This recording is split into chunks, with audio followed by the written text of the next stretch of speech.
Reciban un cordial saludo y sean bienvenidos a esta nueva edición del programa Cuanta, un espacio dedicado a la divulgación de la nanociencia, nanotecnología y las maravillas del mundo microscópico. Mi nombre es Juan Carlos Calderón de la Rosa. En esta ocasión nos acompaña nuestra primera gran invitada de honor.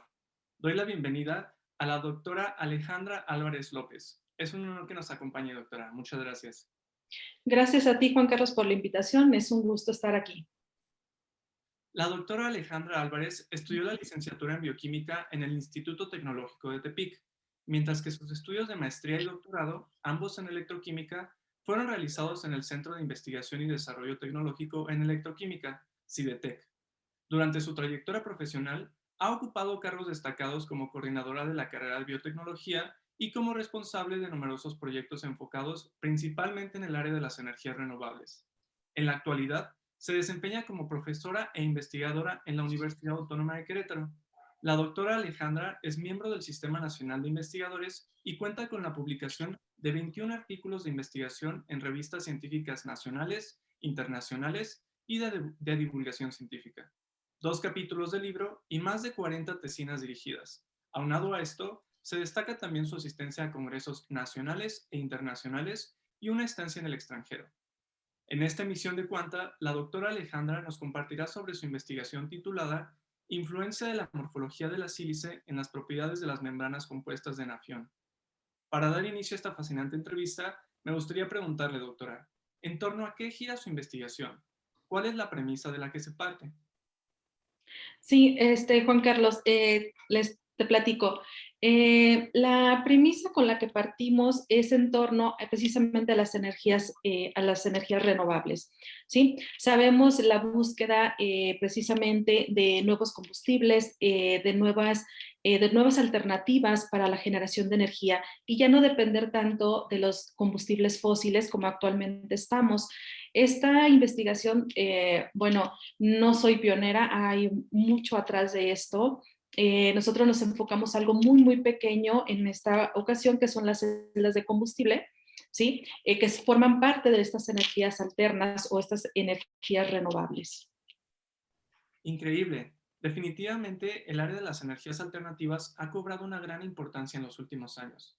Ahora bien, ¿nos podría platicar sobre qué es una celda de combustible del tipo membrana de intercambio protónico, PEMFC por sus siglas en inglés, y cómo funcionan elementalmente, doctora? Claro que sí. Las celdas de combustible son dispositivos electroquímicos que están convirtiendo la energía química, ¿sí? Para obtener energía eléctrica. ¿Cuál es esta novedad?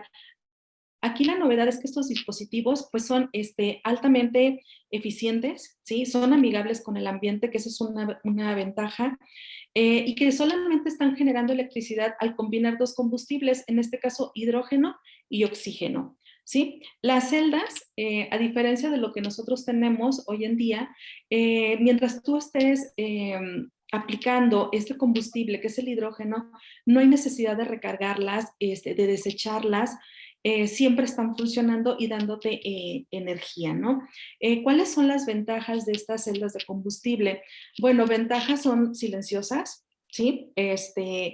Tienen alta eficiencia de producción de electricidad, bajo impacto ambiental, como ya lo hablábamos hace rato, y sobre todo esta ausencia de ruidos que normalmente cuando nosotros tenemos a la mano o estamos cerca de una celda o de una estación eléctrica, es el ruido. En las celdas de combustible tipo PEM, que son mucho más pequeñas, no hay ruidos. Estas celdas de combustible tipo PEM, que las llamamos tipo PEM, porque están hechas a partir de membranas poliméricas, tienen la ventaja de ser un poquito más pequeñas, ¿sí? Y estos dispositivos están solamente o van aplicados a la cuestión de la movilidad, ¿sí? A la parte de la movilidad, del transporte. Las celdas de combustible funcionan o están compuestas precisamente de dos electrodos porosos.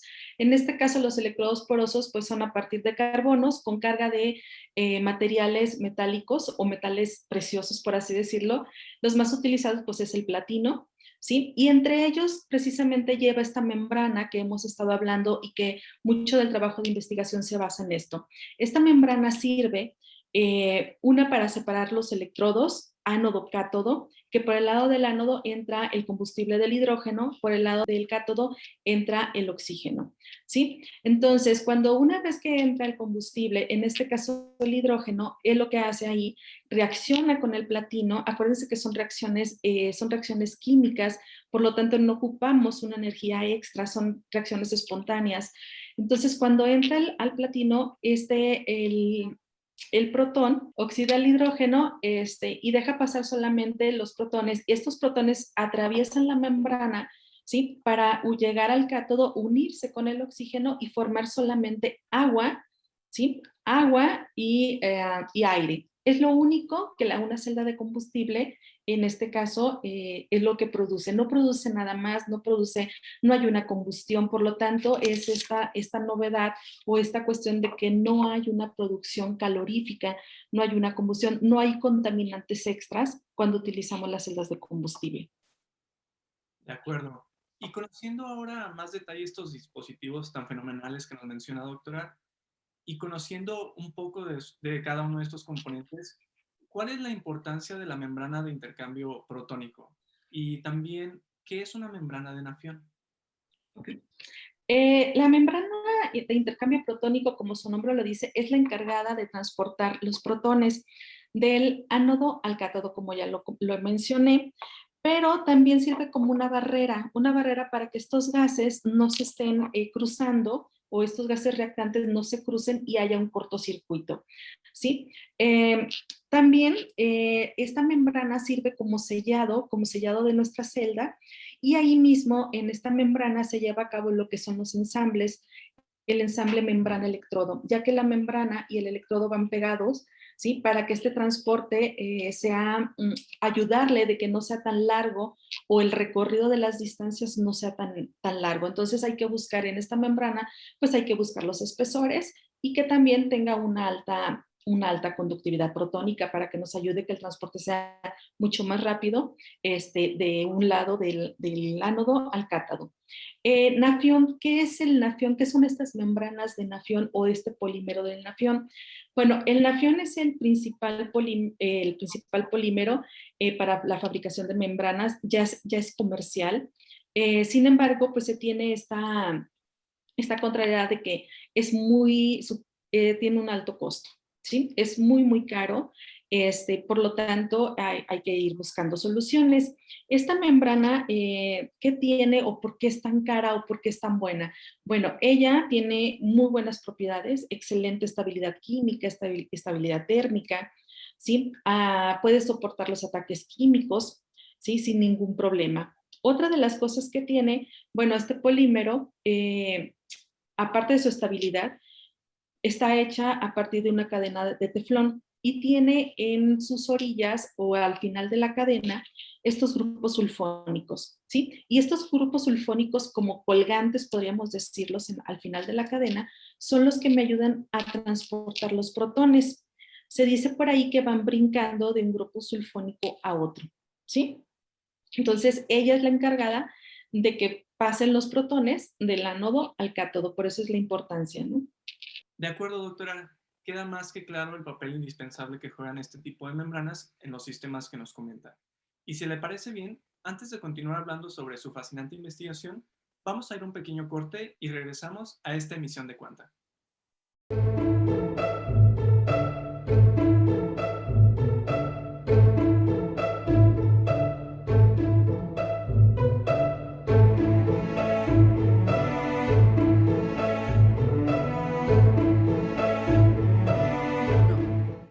Estamos de regreso en Cuanta, donde la escala hace la diferencia.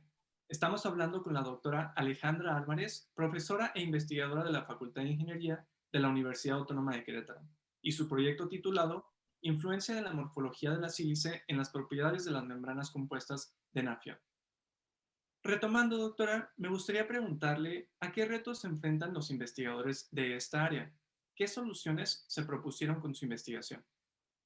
Sí, te comento, Juan Carlos, los retos a lo que nos enfrentamos, una es a modificar estas membranas, ¿no? A seguir partiendo del nafión, y modificarlas a partir de que, a partir de algunos compuestos, ya sea compuestos orgánicos, inorgánicos.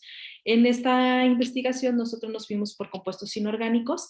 Cabe señalar que hemos trabajado también con orgánicos, pero ahorita vamos a platicar precisamente de esta cuestión de los orgánicos, de los inorgánicos, perdón, y que atrás hay toda un grupo de trabajo muy fuerte, ¿sí? Retos, la modificación de membranas. Tenemos que llegar a este nafión, pero sin poner, bajando cantidades, ¿sí? Bajar cantidades de nafión que sean todavía mucho mejores de lo que el propio nafión nos ofrece. Sí es muy bueno, es excelente, tiene propiedades excelentes, sin embargo tiene una particularidad. Esta es su temperatura. Su temperatura mayor de trabajo es de 80 grados. Sin embargo, en una celda de combustible, cuando tú estás trabajando con ella, puede llegar a alcanzar 100 grados centígrados. Lamentablemente, este nafión empieza a deshidratarse, pierde agua, ¿sí? Esta agua que tenía contenida el polímero lo empieza a perder. Por lo tanto, la conductividad protónica empieza a bajar, ¿sí? Entonces, esta deshidratación nos lleva a que, podemos tener cruzamiento de combustibles, podemos tener, ¿por qué no?, hasta un cortocircuito si es tan delgado y pudieran juntarse cátodo y ánodo. ¿Sí? Entonces, esos fueron los retos que nosotros nos propusimos, trabajar con una membrana con mayor conductividad, lo cual nos va a poder, podemos trabajar con ella a altas temperaturas. Altas temperaturas, estoy hablando de 120 grados.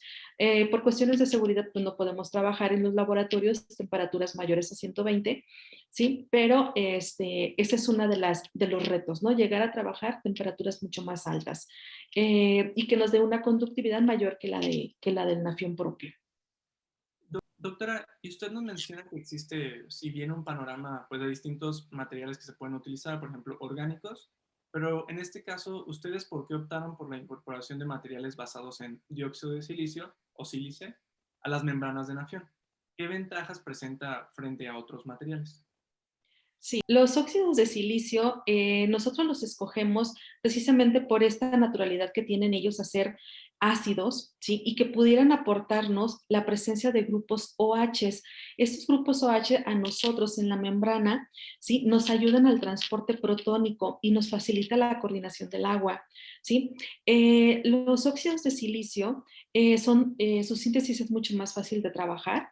¿Sí? Aquí nosotros hicimos una comparación de silicios, uno es un silicio amorfo y la otra es un silicio ya con una homogeneidad conocida que es una cúbica, ¿no? Es un material mesoporoso. Aquí lo que nosotros buscamos es alguien que nos pueda absorber estas moléculas de agua que a nosotros nos hacen falta para la hidratación de la membrana y a su vez aumentar la conductividad protónica. Entonces, revisamos y estos óxidos de silicio, aparte de que son económicos, nos dan todas estas propiedades y todas estas ventajas que nosotros estábamos buscando. ¿Sí? Otra cuestión es mucho esta parte del área superficial que ellos tienen. Estamos trabajando con áreas superficiales muy, muy grandes, alrededor de 1000 metros cuadrados por gramo, ¿sí? Tamaños de partícula alrededor de 3, 4 nanómetros. Entonces, estos silicios a nosotros nos ayuda, vimos la oportunidad de utilizarlos como modificadores de esta membrana, bueno, de este polímero más bien, porque nosotros partimos del polímero, de la matriz del polímero, ahí es donde estamos haciendo esta modificación.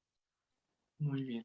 Y posterior a la incorporación, doctora, de estas sílices en las membranas o polímero, como lo menciona ahorita, ¿qué observaciones realizaron?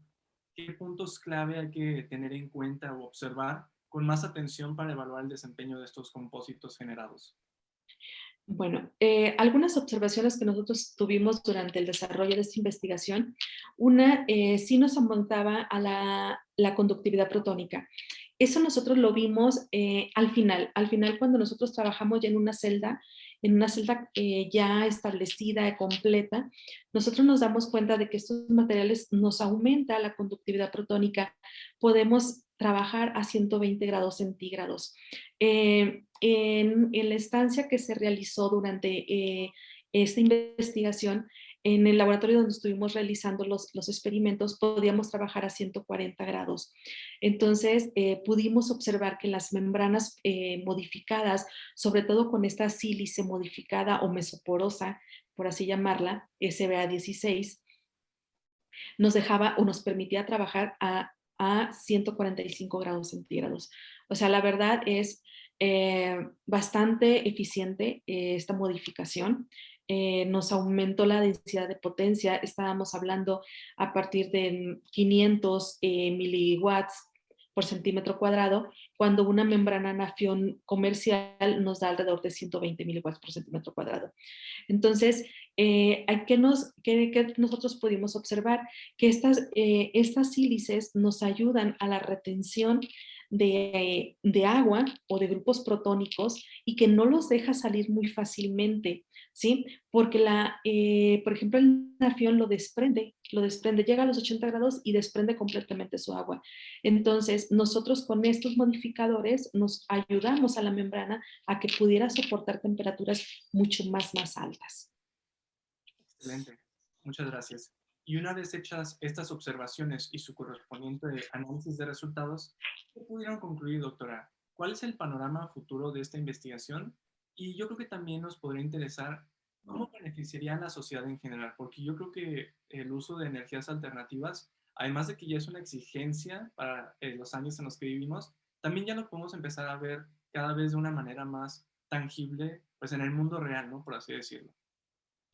Sí, como conclusión, se tiene que seguir trabajando en esto, ya que es una alternativa muy eficiente para quitar la dependencia que tenemos de los combustibles fósiles. ¿Sí? Se tiene que seguir trabajando no solamente en la modificación de una membrana, sino en la búsqueda de nuevos materiales, sintetizar nuevos polímeros y que nosotros podamos estarlo utilizando. ¿Sí? La parte energética va para allá. El hidrógeno es el combustible del futuro. Podemos obtener hidrógeno de cualquier parte, ¿sí? Ya sea del agua, de la biomasa, de cualquier parte nosotros podemos obtener este hidrógeno. Es un combustible que está latente. Ya no podemos estar dependiendo más de estos combustibles fósiles. Finalmente, doctora, me gustaría preguntar si pudiera dar un último mensaje a los espectadores en cuanto al impacto de la nanotecnología en su ámbito profesional como investigadora.